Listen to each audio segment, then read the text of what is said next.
Yeah, hi. Alrighty, ladies and gentlemen, it is time for your late out of date, early morning Raw review. I tried watching Raw 2 times. This Raw 2 times, and I kept falling asleep. I missed the first 90 minutes. I saw the last back end of the show.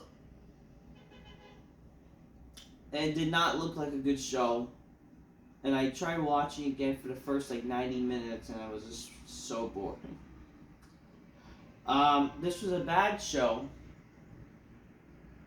I don't know what to really say. This was not good at all. Very boring show. And I do want to say I hope Zoey Stark is okay. No matter how much I... Listen, a lot of people want to freaking say that, oh, I'm a mean guy to the wrestlers because I keep it real. But in reality, I do feel bad for the wrestlers. I don't want them to get hurt. I'm not happy that Zoey Stark got hurt. I mean, maybe it's a good thing to, it saves the television show. I mean, maybe it sounds bad, but at the end of the day, I hope she's okay. The problem is, and let's talk about this, right? With a person like Zoey Stark or all these wrestlers, the reason why they get hurt is because, unfortunately, the type of style they do in matches nowadays. Okay, and this is the problem with wrestling nowadays, folks. You have all these wrestlers that, unfortunately, with the wrestling fans nowadays, they think a good match is when you do flips and kicks and all these high spots.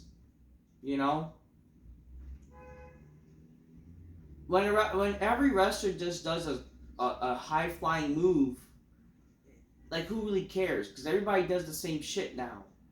But unfortunately, every wrestler, they want to pop, they want to be loved or have something that the fans can like. Even though, let's be honest here, every wrestler does the same shit now. Every match feels like the same shit now. So Zoey Stark was doing a move.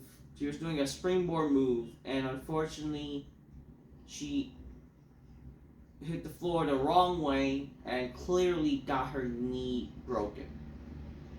And it definitely looked disturbing. And I really do feel bad for her. But this is the problem with wrestling now. Okay? This is why, unfortunately, wrestlers get hurt now, because all these wrestlers, they're told, we have to do all these high spots and all this shit, that way you can get cheered by the fans and loved by the fans, even though Zoey Stark is like a heel. And that's the problem with wrestlers now. It feels like when wrestlers are heels, they still want to be loved and cheered for, which is like, hey, you're the heel. It's okay for you to be hated. So I don't know. But in the end of the day, that's the problem. A lot of these wrestlers, they want to appeal to Dave Meltzer, where they get 5-star ratings and shit. Which is like, why are you trying to please Dave Meltzer? This is a fucking problem now. With all these wrestlers, they're pressured to do all these high spots. They're all pressured to do springboards and all this shit.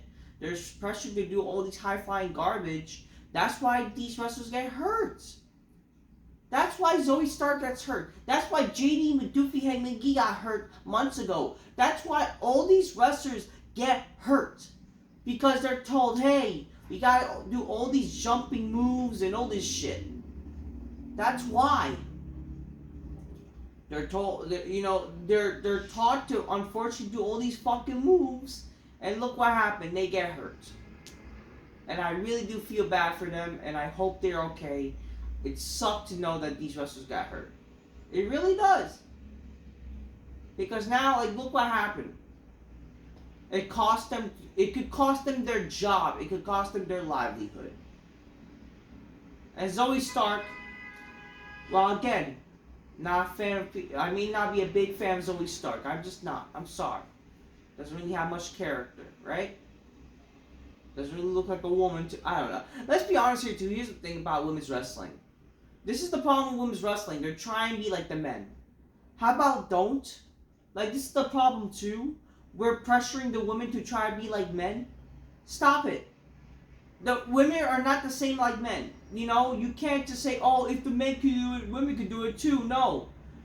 If they do it, they're going to get hurt. Their bodies is not the same like the men. And look what happened. You can't have women doing the same shit men do, because otherwise they're going to get hurt. They're going to get injured far more, because that's just how their bodies are, okay? I'm sorry, it's more fragile than men. But again, the sad reality for her is that she's going to get let go. And I do feel bad for her. While I'm not a big fan of Zoey Stark, I'm just not a fan. I'm sorry. I do feel bad for her. I hope she has a great recovery. And just watch, unfortunately, this company's going to release her. It's going to happen. It's going to sadly happen.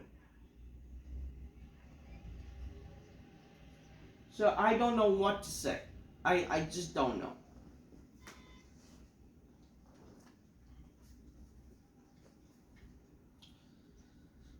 So that's my little rant to start this video.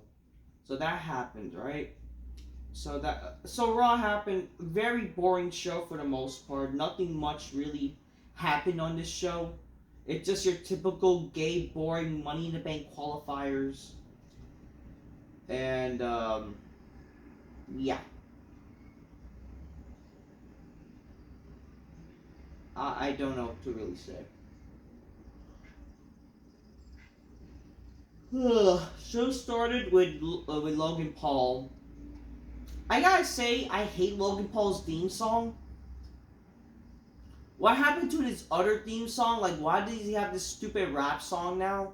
And again, this is the problem with these fucking wrestlers' themes. Like, every time, Def Rebel and shit. Like, he had actually not a bad song when he came out. Why it's gotta be, oh, I'm gonna stay humble. Like, I guess that's being a little egotistical, I get it, but like, what's wrong with the other theme song? Like, are we purposely giving wrestlers bad theme songs now? I don't know. I mean, he may have gotten Def Rebel. Like, I don't know. I don't know why WWE keeps having this stupid garbage. They're keeping the wrestlers having theme songs, and they're keeping this stupid group of people who don't know how to make good theme songs. I don't know. I don't care.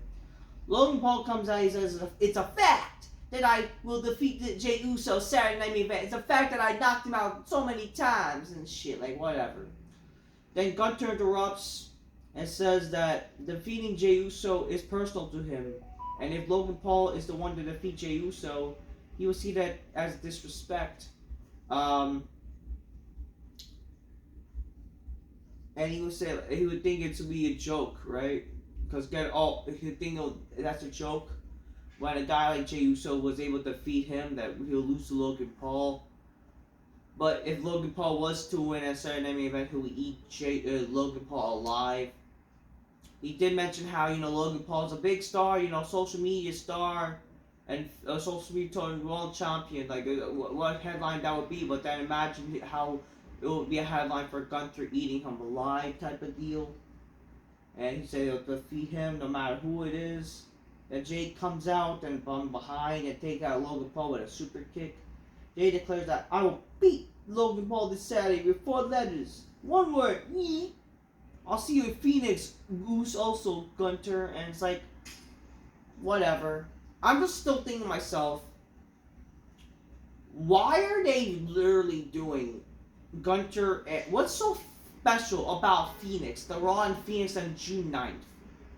Like, I don't get why they're focusing so much on that show. Like, that show also is where Cena's gonna return to Raw and whatever. And I'm just thinking to myself, are they really just gonna scroll through Money in the Bank and treat it like it's nothing? Are they just gonna focus on Money in the Bank matches and not gonna have title matches on the show? Like, what, is Cena gonna be on this show? Are they gonna do shit for the show?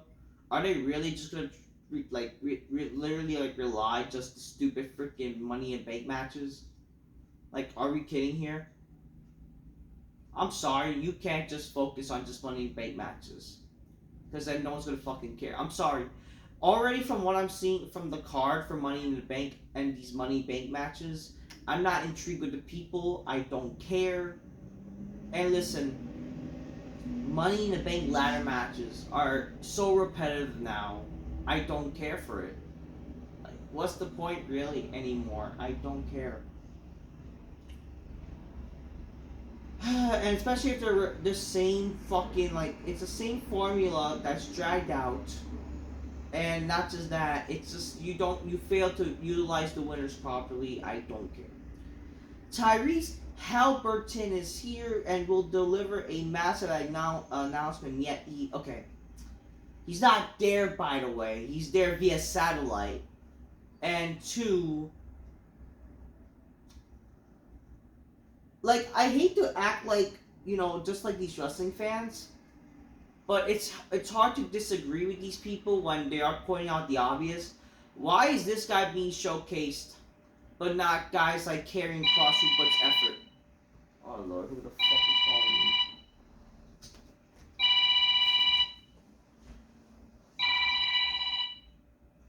Hello? Are you good, Bert?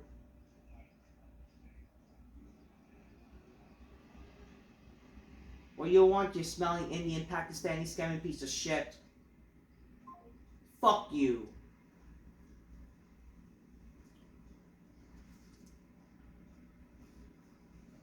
Don't call me. Don't call me my time. Anyways, this Tyrese guy, he's from the Celtics. Go Knicks, by the way. Looks like the power, like the chosen one has been chosen. The revenge of Jeremy Lin days is coming back to upon us. Maybe it'll make the Knicks much more better. You never know. Finn Balor and JD McGee defeats AJ Styles and Penta with the help of Carlita and on El Grande Americano. This is like Finn Balor's first win in like a while, and I don't care.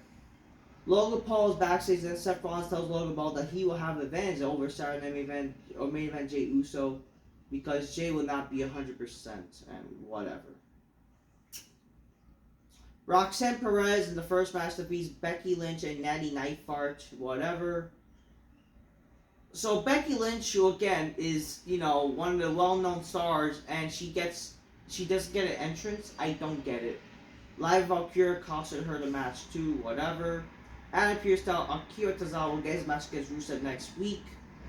So Memorial Day Raw. So they're building up to next week Memorial Day Raw too. And next week's a holiday, Memorial Day. It will be a memorial, I guess, for Akira Tozawa.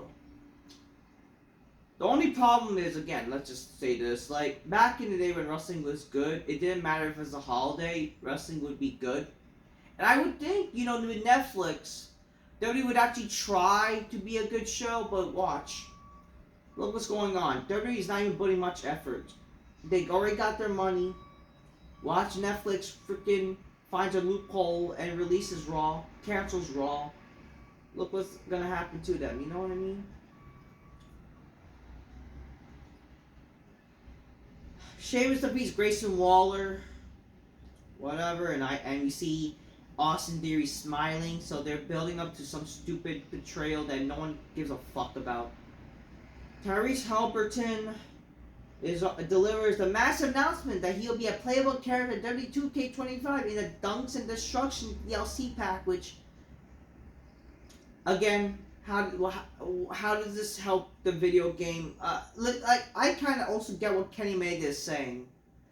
Not that I give a shit about what Smarks or what have to say, but like I kind of agree with what it's like. Yeah, WWE is focusing so much more on celebrities. Like even though celebrities has always been a big contributing role to WWE since like WrestleMania, the original WrestleMania, it's like you're having the celebrities more. You're making the celebrities much more of an impact than your own stars, and you're like burying the stars right there. It's like, how fucking sad is that? I don't know what to say. People are complaining that, like guys like Karrion Kross is not showcased, but like this guy is. I mean, it's hard to not like disagree, but like unfortunately, this is sadly WWE. Like it's funny.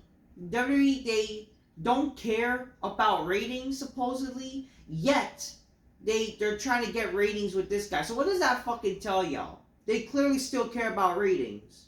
They're just trying to get people watching and having treatment with their show. I don't know. We then see the triple threat women's qualifier match for Money in the Bank. Zoey Stark suffers the knee injury, which again, she screamed and I feel sorry for her. And then Rhea Ripley defeats Kari, Sane, and Zoey. Well, it became a one-on-one match, basically. A lot of people are angry that Kari Sane also was in the match. She returned. Okay, so they announced former champion returns or whatever. And it's like, who the fuck cares? I'm sorry. Like, great, that was the headline, and then like, who the hell cares? Kari Sane, whatever. I'm not going insane. A lot of people are angry that it should be Kari winning, and it's like, motherfucker, maybe she would. I don't know. You really think she would win over Rhea Ripley and what? I don't care. Let's just say I don't care. God, and why shout you? Okay, it's not like they're gonna either win a freaking Money in the Bank match. Let's be for real here. And also that gives you a question like, they made it seem like Rhea Ripley is gonna win. She's gonna face Io Sky. Why is she in the women's Money in the Bank match? Like, that's my question as well. I don't fucking get it. Whatever. Anyways, yeah, Rhea Ripley, she's in the Money in the Bank match. I don't care. And no one cares about women about the Money in the Bank qualifiers. It's all the same bullshit. Next week's gonna be the men's qualifiers, and I don't care. Finn Balor is with the Judgment Day, and he brings Roxanne Perez to the Judgment Day. He has some news, it says Dirty Dom is right, suggesting we should add members to the faction. And then for some reason, well, she's just gonna help rather than joining the Judgment Day. Not that I fucking care, or I don't know. Roxanne says she brought pet presents, and she's gonna help the Judgment Day. And she brought Dom a box of cheap-looking chicken nuggets and a Carlito and apple, while nobody else got presents. Raquel says we spoke. I don't know. We met. Now you can go, and they're all gonna speak to Liv Morgan and whatever. A lot of people are saying that Dirty Dom is getting fucking becoming a chick magnet, man. A lot of Sparks are also angry at Dominic Mysterio because like it should have been me. So they're trying to make it seem like, Dominic gets all the chicks, which, I mean, I would understand if, maybe like an actual, like, very attractive individual, like, let's say, like, obviously it's like Cena's older, right? But it makes sense if the guy looked like a Cena, whatever. Heck, who's like supposedly a ladies' man? I don't know, it's very bizarre because a lot of these wrestlers now, they don't look like masculine individuals. They don't look like fucking like, Chad-like wrestlers. But whatever. I guess that's what they're trying to make Dominic supposedly. And hey, good for him. I don't know why people have to freaking be so sad. Clearly they're trying to make him seem like a ladies' man. So why y'all freaking... I don't know. I get it. It's the fucking virgins and shit. So whatever. Next week, Monday Night Raw, it's going to be the men's qualifiers. Who cares? Akira Tozawa versus Rusev, and a triple threat World Tag Team title match, and I don't care. One person comments, says, the honeymoon phase of Raw is dead. This show has been awful since WrestleMania. Well, guess what? Raw has been awful for a very long time, even before Netflix. I don't know why y'all realizing it. So yeah, it looks like it's been freaking, that's what people are realizing. The honeymoon phase is over. Raw on Netflix is garbage, The main event, we see Jey Uso winning against Bron Breakker by disqualification. So Paul Heyman, he tried to stop Jey from doing a dive to Bron Breakker, and then we see Heyman acted tough. But then Rollins attacked Jey Uso. And then all brawl ensues or whatever. Sami Zayn came out to help Jay, but he doesn't get in the ring. But then we see CM Punk showing up. And so he's there for 90 seconds before the show ends. And they attack, Rollins and Braun Breaker to build the Saturday Night Main Event. Oh yeah, I forgot that Saturday Night Main Event is happening this Saturday, by the way. So much for building up to that good show. I don't know. It doesn't feel that grand, unfortunately. Especially they didn't have Cena on the show to build up to him versus R-Truth. They just announced it. Like, great. Whatever. So that's happening. I mean, I'm sure it's going to be a fine show, but whatever. Yeah, I mean, with the matches that are announced, they're fine, but, like, it's whatever. But then, before the show ends, so they had, like, the graphic of getting the credits, and then Logan Paul punches Jey Uso without him knowing. Okay, whatever. Like, whatever. They made it seem the show was ending, and then, the cliffhanger is Logan Paul getting his heat back. Which, whatever, So that's how the show ends. The main event was fine. It was a fine main event, but I didn't really care much. Overall, the show just sucked. The show was just boring. Again, like that commenter said, the honeymoon phase is over. Raw on Netflix is garbage. But I would disagree to say, since WrestleMania, no, Raw on Netflix has mostly been garbage. Let's be for real here. Yeah. I don't know what to say, man. Like, Monday Night Raw. It's been garbage. It just is. I would say, like, the Raw after Mania was good. But, man, this show... I don't know what to say, man. This show... it's funny how people are realizing this now. Maybe it's because, what, The Rock? I notice how this is how wrestling fans are, or smarts. Like, because, like, The Rock, they got exposed. That's when they starting to turn on this, and now that's when, some of these fans are even trying to go back to cheering for AEW, or they're trying to find something to like. I don't know. It's the weird bandwagon bullshit. I don't know. It's the cool thing to whatever. I don't know. Overall, that was Raw. Raw sucked. Get well soon, Zoey Stark. Whatever. I'm not a big fan, but feel bad for her. Fuck the wrestling nowadays, because this is why people get hurt. And, fuck the indie mentality and just fuck it all. Just fuck wrestling nowadays. So fucking boring. And fuck these Money Bank qualifiers. It's just great. Pointless matches with no stories and shit. And just, I'm tired. Until next time, peace. Yeah, bye. Garbage show.